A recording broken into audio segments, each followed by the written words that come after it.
So another blog today about some of the energetics around yoga practice.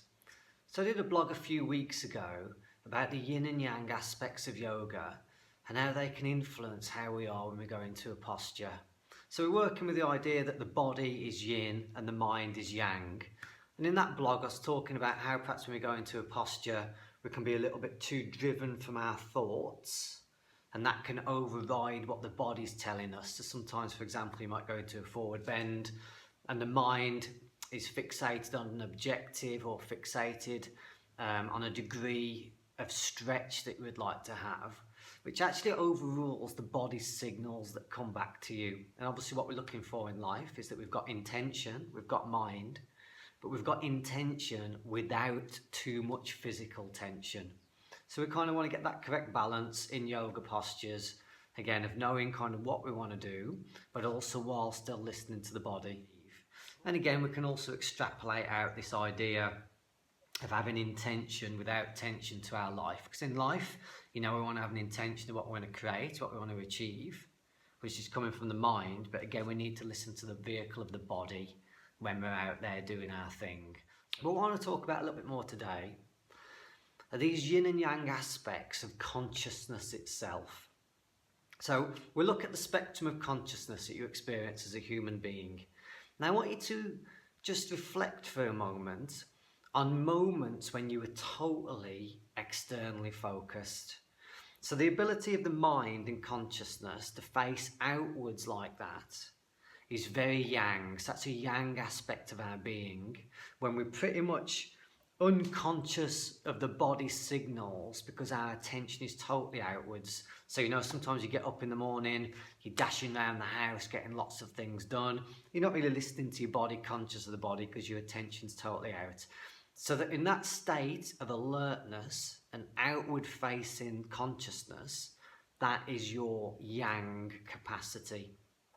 And then we have times where our conscious mind and our alertness is totally switched off.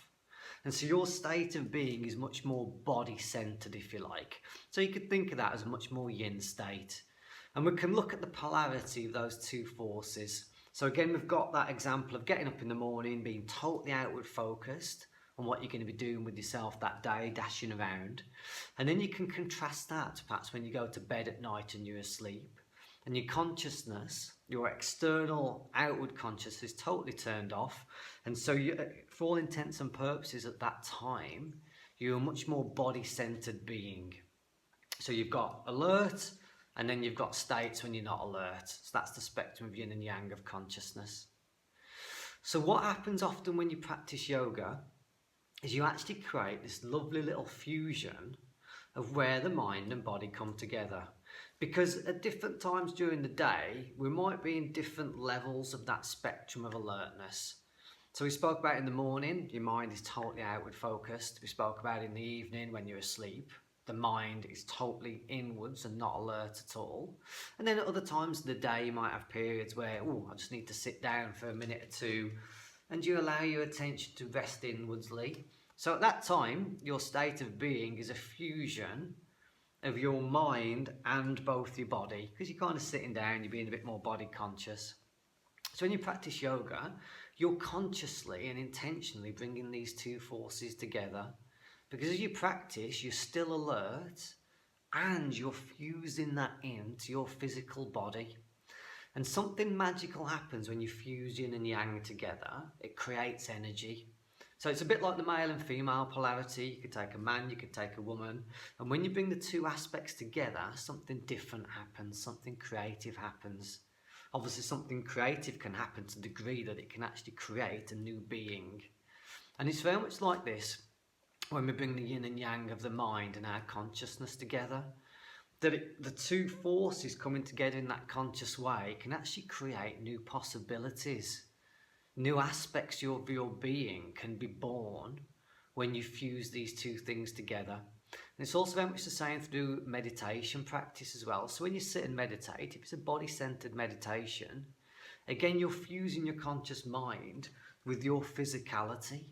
And that's when you start to generate, again, this third thing can be developed, which are new ideas, new vision, You know, you get this sense of creativity that comes into you, which is neither generated just when you're alert and focused. It is not generated just when you're sort of body conscious, but it's the fusion of the two things that come together.